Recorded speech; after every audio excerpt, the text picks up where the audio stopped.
Investing is one of those things that feels really complicated and out of the realm of possibility for us sometimes. But that is just because of the financial jargon. It's because of limiting beliefs. It's because of messaging. Once you actually get a basic education, you realize it's not that complicated. But I definitely did not start out that way. And in my 20s, actually made a whole lot of big investing mistakes. And that's actually why I learned what I learned now. Welcome to the Be It Till You See It podcast, where we talk about taking messy action, knowing that perfect is boring. I'm Lesley Logan, Pilates instructor and fitness business coach. I've trained thousands of people around the world, and the number one thing I see stopping people from achieving anything is self-doubt. My friends, action brings clarity, and it's the antidote to fear. Each week, my guests will bring bold, executable, intrinsic, and targeted steps that you can use to put yourself first and be it till you see it. It's a practice, not a perfect. Let's get started. All right, Be It Babe, we are going to talk about money today, and it's so important. I do not want you to go, I'm going to skip this one. Money scares me. No. This is like, you're going to be so amazed, so fired up. I'm so excited about what I learned on this episode, like so excited. I'm immediately after this signing up for just at least what Tess's guide is, because y'all, one of the reasons I love having her on, and one of the reasons I wanted to have her on, is that she is really passionate about normalizing money conversations, especially for women, and investing. And I believe in being it till you see it. And I believe in every single one of you having exactly what you want on this planet. And I also believe that there's a security that is needed. And a lot of times we think we're not good with money because we told ourselves a story, or we've been told a story, or our family told us a story. And you're just going to love Tess. You're going to love her advice. She's brilliant. She's amazing. And she's going to help you understand how simple it can be to invest. So here is Tess Waresmith. All right, Be It Babe. This is going to be a thrilling conversation. I'm really excited to talk about all the things that Tess Waresmith is an expert at. So Tess, thank you for being a guest of us today. And can you tell everyone who you are and what you rock at? Sure. So my name is Tess. I am a financial educator, and I rock at helping women make the most of their hard-earned money by teaching them super simple investing strategies and ways to grow their money, even if you're totally new to investing, totally intimidated, have little time like so many people, and just want to learn how to make sure your money is working for you. So that's what I do. I do that through coaching, teaching, workshops, and always trying to normalize money conversations as much as possible. I love that so much. On many episodes, I've been like, we have to talk about much money we make, ladies. Otherwise, you don't know how much money you can make at things. Like if we don't, yes, you got to normalize that conversation. So I think it's really important. Before we get into all that though, because I do think that some people are like, oh my God, investing, that scares me. This is going to be above my level of understanding. Don't turn this off. I really want you to hear it. Have you always just been amazing at money? Or is it just something that came natural? Were your parents super good about telling you how to balance a checkbook? How did you get to being this expert? The short answer is no to all of the above. I did not learn how to manage money as a kid. I was not taught by my parents. In fact, my father was horrible with money and spent a lot of it, and now is months behind on mortgage payments. So no, I did not grow up with a deep understanding of money. And I think it's important to realize that most people don't. I feel like we have this misconception around money where you're either good at it or you're not. And I hear so many people say, I'm not good at money, like it's a skill that you're born with. Right. But just like anything else, it's a skill that you develop, that you have to learn. And thankfully, and I'm glad you said not to turn it off when it comes to investing, because investing is one of those things that feels really complicated and out of the realm of possibility for us sometimes. But that is just because of the financial jargon. It's because of limiting beliefs. It's because of messaging. Once you actually get a basic education, you realize it's not that complicated. But I definitely did not start out that way. And in my 20s, actually made a whole lot of big investing mistakes. And that's actually why I learned what I learned now. I was sort of forced to, because I realized how much money I was losing by doing the wrong things, that I went in a deep dive, did all this research, and then I realized this crazy truth that it's actually not that hard. And so now I feel honestly morally obligated to do this work, because it is so accessible to everyone, especially these days, there's so much great education. There's so many easy ways to invest. You don't have to be good at math. You don't have to be rich already. You don't have to have a ton of money to get started. You don't even need to be totally out of debt. So I'm really trying. You said that. yeah. So I'm really trying to demystify a lot of the myths around investing because there's so many. And at the end of the day, we need this skill to make sure that we can unlock our full potential, chase our dreams, retire comfortably, have safety and security. Like that is really critical to your well-being. So investing is not an optional thing. I think every woman needs to learn it. And we need to have more people providing digestible, relatable, no judgment education. And that's what I'm trying to do. I really love that because I also love that you said you don't have to be out of debt. I think that's really important. A lot of women that I talk to, like, I'm almost out of debt. I don't want to, like, they're not invested in their business yet because they want to be out of debt first. And I'm like, what I have learned is that they really care if you are in debt. Like, no one's giving you money if you can't show that you've managed debt. So like, there's this like really weird thing that we're supposed to be out of debt when really the way your credit score works is based on how you manage debt, which is this really backed up weird thing in the US. If you're my European listeners, you're like, what? I just don't know what you're talking about. Also, I'm impressed that you were investing any money in your 20s. I was like desperately trying to pay rent and my student loans off. So I feel like I was really late to the game and starting like a 401k. I was like, at least I'm doing this. At least I'm doing this. And then I talked to someone who's like, you can do an IRA. And I'm like, okay, I don't know what that means, but here you go. So I feel like I am one of those people who's going to learn a lot today because I don't even know that I'm investing as well as I could be. And I definitely wish I was. So what are some of your common myths you hear that we should just be like busting right now off the top of the show? Well, the one common myth that you mentioned is that it's too late or you feel like you're late. And I think regardless of what age we start at, and this is like the most common belief I feel when it comes to investing that I talk to every woman about, regardless of whether they're 25 or 50, is that they're behind and that they're too late to catch up and they've already like made some mistakes that are too hard to come back from.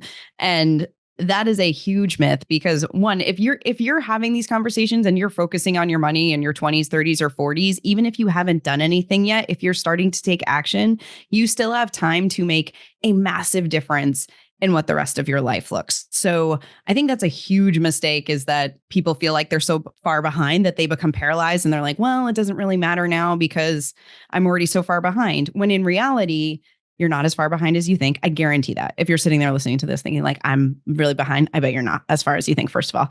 And second of all, every year, month that you wait to take control of your money, you are jeopardizing your financial future. So in the same breath, you're not too late, but the longer you wait, the harder it's going to be to reach your financial goals. And I have never worked with a woman that said, oh man, I really like wish I waited to start investing until I understood every piece of this. Like no one's ever said that.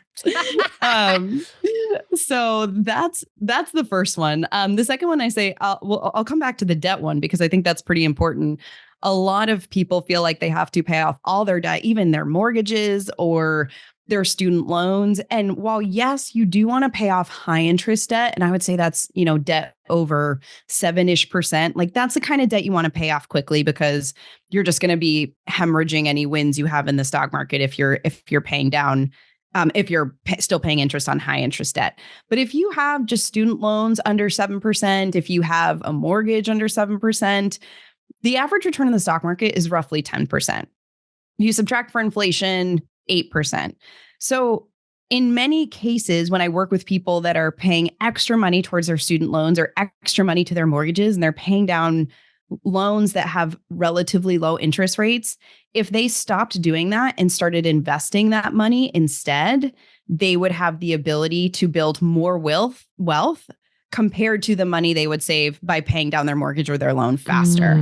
So it's important to understand the basic math of that. And so 7% is a good percentage to start evaluating and to really be thinking about how you're spending your money. Because at that point, if you're paying the minimums on your loans, you might actually be doing better and build faster wealth if you are investing.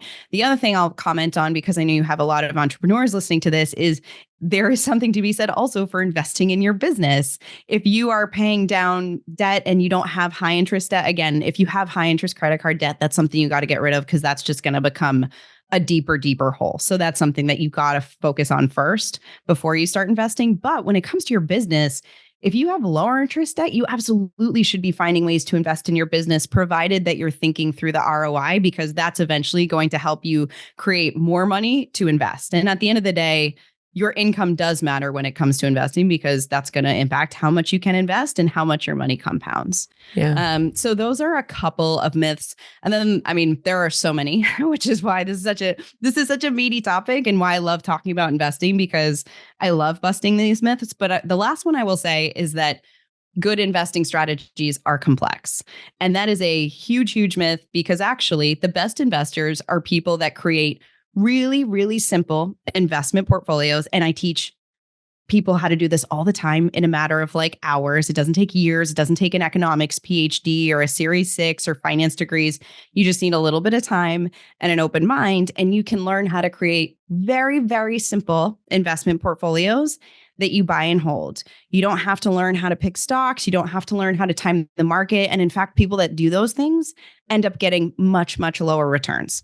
Mm-hmm. So investing is one of the few things in life where, like, actually the less you work at it, if you set up something simple, the better your returns can be. So those are just some investing myths, but we could go on forever. Oh my gosh. about Okay. those. You said a lot of words that I think I know. Portfolio, like the series, all those other things. I'm like, I feel like my tax accountant has wanted to know if I have anything like that. Like, I feel like I don't know all these things, but I do love that you're like, you can learn it in a few hours. And also, I read The Psychology of Money a couple of years ago. Great book. It's such a good book. Such a good book. Yeah. It's really worth reading, because it explains like the type of emotions that some people need to get to gain a ton of wealth are different than the type of emotions you need to keep wealth, which is a whole interesting phenomenon. But he was talking about the people who do those like short sells and all that stuff, and how it's actually quite stressful, and it's almost more of an addiction of like the dopamine rush than like if they just let it sit there. It's fascinating. Okay, so let's go back a little bit though. You mentioned like you learned all the hard ways.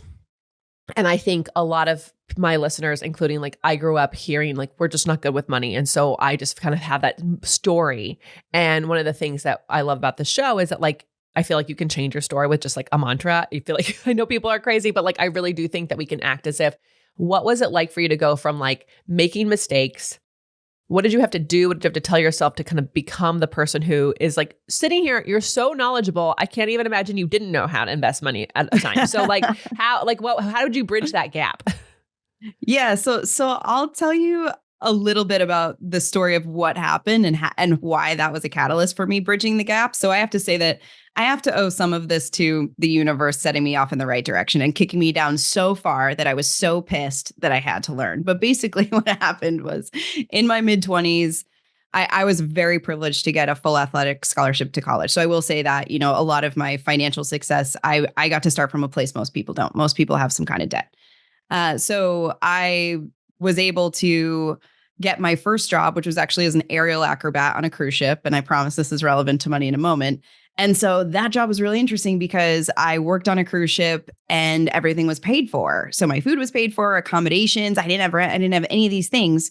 So I was able to save a lot of money. And I grew up with a huge fear of money because I grew up being told like, we don't have enough money for that. Like, you have to be careful about that, like over and over and over. So money was always a scarce, fearful thing for me. So that's why, to answer your question about investing in your 20s, I knew enough to know that I should be doing that because I was afraid of enough of not having enough money that I knew that that was a thing I needed to do, but I didn't know how to do it. And so once I saved some money working on the cruise ship, I ended up trying to read some books about investing. They were really overcomplicated. And so very quickly I was like, you know what? Of course, I'm not smart enough to do this myself. I'm going to hire a financial advisor to do it for me.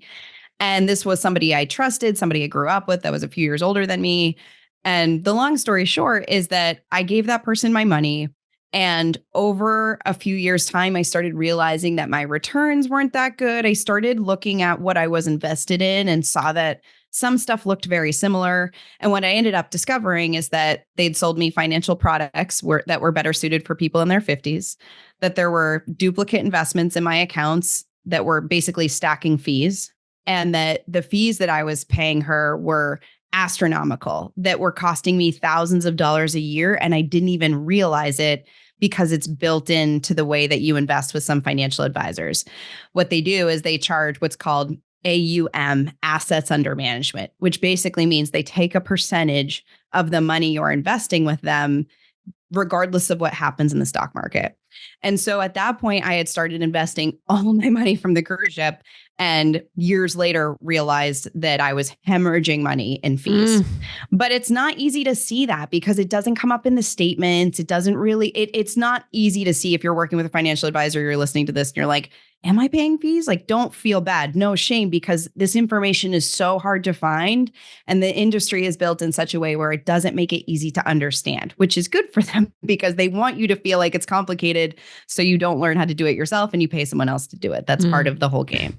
So, and I will say, by the way, not all financial advisors are crooks. There's some great ones out there. But either way, you still need to learn the basics because otherwise what happened to me could happen to you. So after all of that happened and I went in a shame spiral and I was super, super upset, I went back to my core values. And something I did years ago was create a list of core values of values I wanted to live by. And one of them was everything is figure outable. And I realized, and Marie Forleo says this, I can't steal. I have to give her full credit for that one, but I love that one because it's really true, right? Especially with the internet, resources, good people that want to help you. There's always a way to figure out something. So I've been sitting there going like, there has to be a way for me to invest without spending thousands of dollars to pay somebody else to get me average returns. Yeah. And so I did all this research and I talked to millionaires. That's a key one. I talked to people that were already doing it. And I asked them like, how do you invest? And a lot of them were like, oh, it's really simple. I just invest in like these funds that hold a bunch of stocks and I leave it alone. And I'm like, that's it. That's the whole thing. And I kept hearing the same message. And then I read books and I took courses and I looked at data. And then what I realized after all this research, and I kept trying to prove myself wrong, I'm like, there's no way it can be this straightforward. And it is, because at the end of the day, the stock market is too complex to try to time. There's no crystal ball of what's going to happen. So the best strategies are really to oversimplify this, to buy a bunch of put your eggs in a bunch of different baskets and buy and hold. And there's easy ways to do that. There's easy investments you can buy that hold hundreds or thousands of stocks at once. You don't have to stock pick and you hold them over time. And that's pretty much it. Like, obviously there's a little more detail to get started, but that's the strategy. It's buying and holding funds over a long period of time. So that was really it. That's what I learned in that book that we were talking about earlier. Like, he's like, if you can just let it live there, what it has proven is if you let it live there for 10, 15, 20 years, everything eventually, like even if it goes up and down, it always sort of ends up. Exactly. No, exactly. You nailed it, right? Like it's not more complicated than that. So that's really what happened. So I think being so committed to the idea that there has to be a way to figure it out led me to the right information. And now I'm just so jazzed to share it with people. And the hardest part is not teaching people how to invest. It's getting them to believe that they can do it. And it's not going to be that hard and it's not going to be as complicated as they think. But that's the biggest hurdle for me as an educator. You know, you're 100% right. Cause I'm sitting here and you're like saying how simple it is. I'm like, oh my gosh, like maybe I should be moving that $500 investment into this account and I should be doing it over here.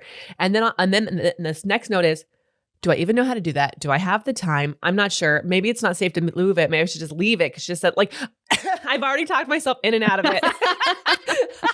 So I do agree. Like it's getting us to believe it's possible and that we should be part of it. And I find like, you know, I was in a mastermind and we brought someone in who was talking about wealth, and it was a husband and wife, and they were talking about how they built wealth, how they invest in their wealth, how simple it is. Like the wife even creates a group where they bring people in to talk about what you can invest in. And then you're like one of these special people who can be one of the first people to invest. And I was like, oh, I want to be in that group.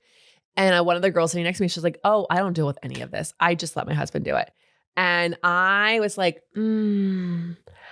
what if your husband dies? What if he loses his job? What if like he leaves you for someone younger? Like I just like my head went like, and you know what I mean? Like, so like I sit and I feel very hypocritical because I'm not actually doing a lot of investment myself, but like if you're listening to this and you're like, oh, my partner takes care of it. Like there's just this like fear inside my body for you. You do need to be part of that conversation. You do need to know. And I find like I coach a lot of women and we have several of them that their husbands have said, hey, I want to end this marriage. And they're having to start from scratch and everything. And I'm like, and they are just isn't enough awareness around that financial stuff. And I'm like, I That is like, I don't ever want to end up in that space either.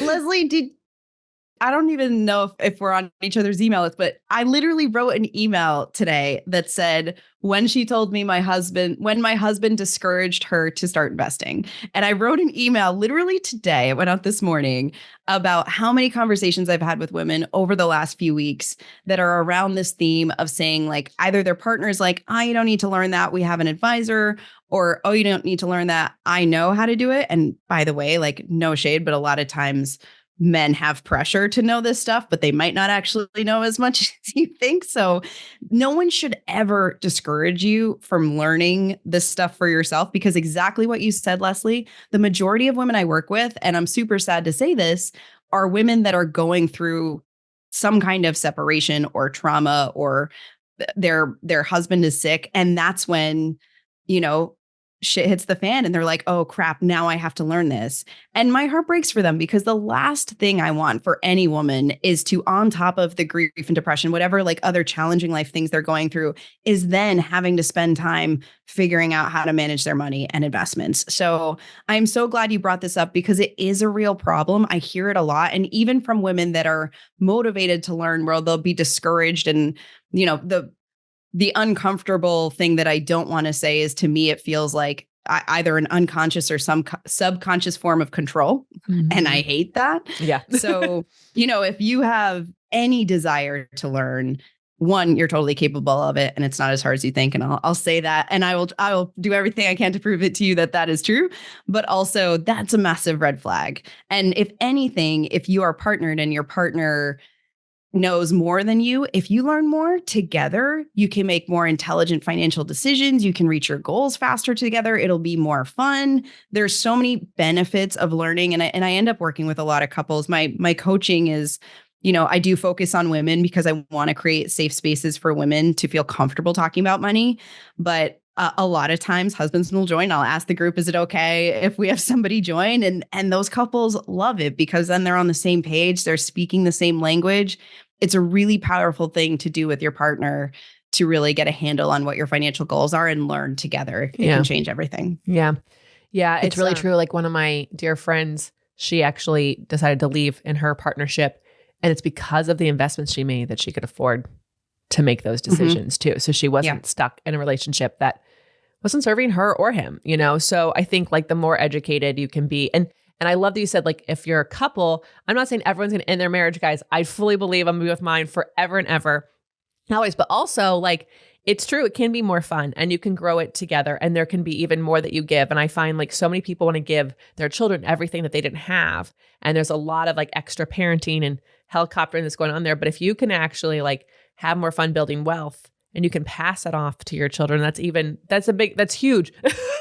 That's something. It's massive. Oh my gosh. I so look at my parents going, oh my God, can you like throw a girl a bone? Like, can I get, but like, so one of my biggest goals was like buying this house, because there's a couple things that I wanted to invest in. I had some money that I could invest, but they're like, you have to be a homeowner. And I was like, oh, another obstacle. Just want to invest in this thing. But now we're homeowners officially. So now I'm like, okay, I can belong in the big girls club over here. Yeah. Yeah. And I think the point about learning so that you can teach your kids or even your friends' kids, I don't have kids yet, but yesterday, there's a lot of good things. It's been a good week of money wins, but yesterday I helped a good friend of mine open a 529, which is an investing account that you can open for your kids that helps you save and invest money for college. Cool. And what's cool about it now is that the rules have changed. Even if your kid doesn't use that money for college, you can actually roll it over to a retirement account for them to get a jump start. So that's super cool tool. It's called a 529. I'm happy to share a link of where you can learn a little bit more about that. That's cool. Yeah. That's so fun. That's really awesome. Yeah. I have nieces and nephews. I'm like, hold on, I need to send them, because like, I love that also they don't have to go to school, because like to get it, like you can put it into a retirement account instead. Like take the because also we've learned, like, do you need a college degree anymore? We don't know. That's a good question. Yeah. And so what was cool is that I told her, she was like, oh, well, I don't want to do that because I don't know if my daughter's going to go to college. I said, no worries. If you don't, you can roll over up to $35,000 of this money into a Roth IRA, which is an IRA stands for individual retirement account. And that's a great investment plan for retirement. And so we opened it and she told her daughter about it. And within a half an hour, her daughter came running back to her and was like, I have $13. Can I add this to my money in that account? And that almost made me cry because I'm like, that small like behavior change of understanding like, oh, instead of like spending this money, I can put it in this thing that's going to make more money. She's 8 years old. Like, that's awesome that she's getting that messaging now, and that could change her life. So I always tell people too, like, even if you're not interested in investing, you need to be investing to help the next generation of girls, because just a very small piece of information or a small gesture, I just opened that account and I put $100 in it for her. Like, it took me 15 minutes. Yeah. But that could change the direction of her life, not because of the money, but because she understands the concept of investing to make her money work for her. So that's so powerful. And those are the types of tools that are so worth learning. I have so many chills. Okay. So one of the things that you said is like helping women believe in that they can invest. What are some of the things that how do you work with women? Like, is this like, do we read your email? Do like a blog? Is there like, how do we learn more with you? Because obviously like I'm wanting to sign up. Like what does it look like? And like, if someone is like, I'm so nervous, like what's the bare, like I know for my listeners, like sometimes like, I just want to like be it till I see it a little bit. Like what's the, how do we start with like a little baby, dip our toe into it? Sure. So I'll give you a few options depending on if you want to dip your toe or jump in the deep end. So if you want to dip your toe, I share a ton of free investing information on Instagram and TikTok at Wealth with Tess, one word, at Wealth with Tess.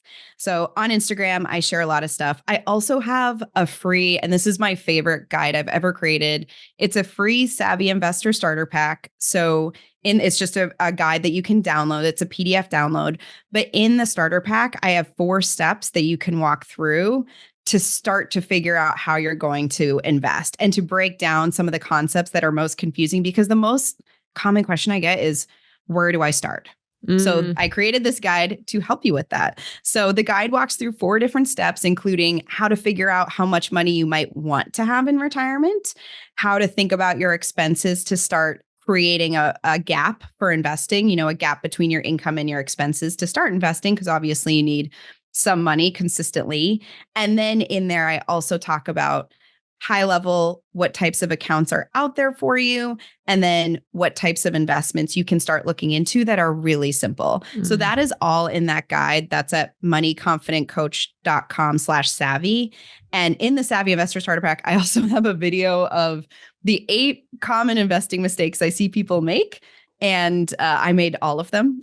So if you want to avoid all the mistakes I made, that guide is going to be the best place to start. So both of those are totally easy ways to learn. And then from there, I host free investing workshops all the time. So there's tons of information that you can get for free if you follow on Instagram or download that free guide. Those are the 2 best places to start if you just want to dip your toe.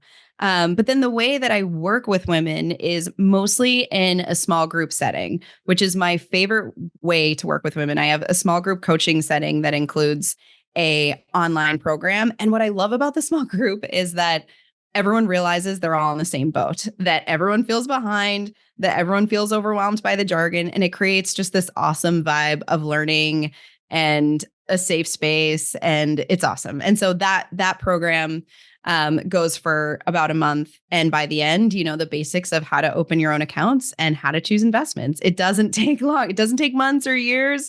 We're talking 1 month. The program right now is 4 weeks long. And by the end, women are part of a great group and they know how to choose their own investment. So it's pretty cool. And yeah, I feel super grateful to be doing this work, because it's awesome to be able to make an impact in that short amount of time. Yeah, that's huge. Okay. So I have one more question before we do the Be It action items. And it's more a little selfish, but also like just something that's like still rolling in my head. I feel like maybe some of our listeners the same way. So I have a Roth IRA. I have it with some person I met, and it just is money that goes out the 18th of every month. And, I'm one of those people who like doesn't really log into my statement that often because I don't know. it just feels a little depressing sometimes. It's like you want it to be Totally. going faster than it is. You said like there's a certain fee that you were getting that you weren't aware of. How do I find out if this person is actually like the best for me? And if I figure out, like if I do an interview with them, I don't know if that's the thing, and I figure they're not, like, do I keep the Roth IRA with them? Do I stop and put the money up? Like, what do you think is the best for people who are like, I'm afraid that the person who's doing my thing is not as good as I want them to be? Yeah. So there's two directions you can go here, but the first direction I would say is, and unfortunately this takes a little bit of time, but not a lot of time, is to get a basic education yourself. Like either work with somebody like me that's going to teach you the basics of investing so you can actually understand how they're investing your money. That's the best route to go, because then you can really vet if they are actually, once you understand how the stock market works, what the basic returns are, and simple ways to invest that you could do on your own, then you can evaluate that against what they are doing for you. But there's a few things I would want to know right away. If you don't have time to take that route for whatever reason, what I would say is the things you want to understand are, number one, what is the fee? So what is the percentage they're charging you assets under management? So most financial advisors work on this basis. And so whatever you're investing, they're taking out a fee. 1% is pretty standard, and 1% sounds innocuous. But over time, 1% can be thousands and thousands of dollars. So for example, I just ran this math, and I'll try not to explode everyone's brain here with math, but just to like hammer this home about how small fees can make such an impact. The basic tenets of investing are you invest, your money grows, and then that larger amount compounds. And it's that snowball effect, right? That's the goal of investing, is to, create the snowball effect with your money growing. Unfortunately, fees do the exact same thing. So I did the math for someone the other day. I think they had about 50,000 in their investing account, and they were maxing out their Roth every year at 6,500. The max to invest in a Roth IRA now is 7,000.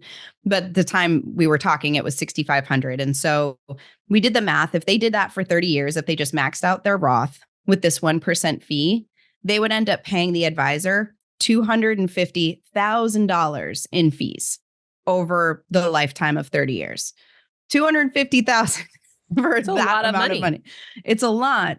So that's the first thing I would want to know, is what the percentage fee is. And when they say 1% or more, that is a lot. That is going to add up over time. So that's the first thing.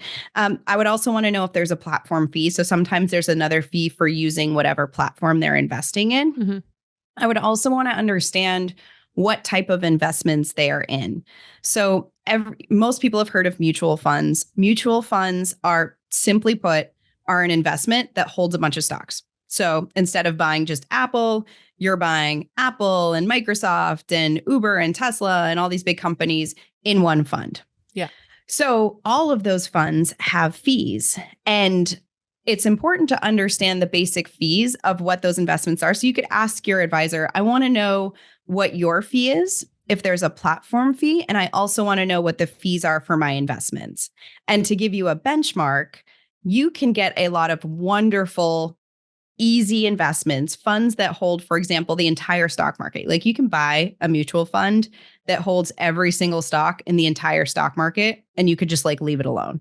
That's a way to invest. That's not a bad strategy. And so those funds, those have fees of like 0.2%. Whereas a lot of the funds I see with people that work with financial advisors can be close to 1%. So if you think about, that's like the multiple percentages over time. So my little $500, my 7,000 a year is being like compounded. So it's a point where like I might not be getting any money. I mean, no, you'll definitely get some money, but your returns will be significantly impacted. So then if you're thinking, okay, well, shoot, like I want to dive into that, but I don't know, I'm nervous about learning myself. There are a lot of other wonderful tools to invest. There are advisors that charge flat fees. So it's a one-time fee or yearly fee that's flat amount. So that's very transparent. There are robo-advisors, which are investment tools where you can put in your information and it'll automatically choose a very simple, low fee portfolio for you. That's great. Those are companies like Vest does that. That's an awesome, like badass women's company that helps people create their own like automated portfolios for them. So you don't need to know anything about investing. You can just open it. They charge you like a quarter of the fees of a financial advisor. You put in your info, your birth date, your goals, and they pick a very simple low fee portfolio for you. Cool. That's a great option. That's called a robo-advisor. And then the other option is to learn how to do it yourself. And so where I fit in this ecosystem is to help you make that decision. Like that's why I teach people the basics of how the stock market works, what your options are, and how your money can grow in simple ways. Because then once you understand that, most of the time people want to either invest on their own or, they choose a robo-advisor that's lower fee and they call it a day. And the type of investing that I'm talking about, which is, buying and holding funds for a long period of time, you're not having to go in there and check. Like Lesley, you said you don't really want to go in there. Like that's actually good. Like for most people, that's the problem is they go in and they check it and they move things around. Like the type of investing that's the best is when you buy some stuff and you hold it for a long time and you like forget it's there. Like that's usually the best strategy. I love that my natural way of doing it is going to be the best way. I'm in. Yeah. Okay. Totally. You are awesome. Thank you so much for all this. We're going to put all those links in the show notes, including your guide. Before I let you go, you've given us so many great things. I could talk to you for a couple more hours, but bold, executable, intrinsic, targeted steps we can take to be it till we see it. What do you have for us? So the first thing that I really want to make sure that everyone does is journal on your relationship with money. So before we even get into investing and the tactical stuff, if you're sitting here being like, this all sounds great, Lesley and Tess, but I don't feel like I can do that. The first thing I want you to do is think about your relationship with money. And you can ask yourself questions like, how do I feel when I transact money? Do I feel like there's a limit on how much money I can make? Do I feel like there is an opportunity for me to make more money or not? Those kind of questions are really important. Do I think I'm capable of learning how to invest? If the answer is no, shoot me a DM and I want to talk to you because you're absolutely capable of it. But that is honestly the most important thing that I want you to do is to think about your relationship with money. And if somebody's told you some things about money or you believe it, or you're sitting there saying, I don't think I'm good with money. Are you not good with money or have you just not learned anything about money yet? Because those are two very different things. I love this exercise. You all have to do it because I think it was at the end of the last year, Brad and we were doing a thing and the guy was like, your homework today is to write a letter to money. And maybe it's an apology letter. Maybe it's a, hey, longtime friend. It's been a while. Maybe you're angry and you've never told money how angry you are. And I wrote this letter. It was the craziest thing that came out of my head about money. And there was things I was mad about, but then there's things I was sorry about. It was this whole thing.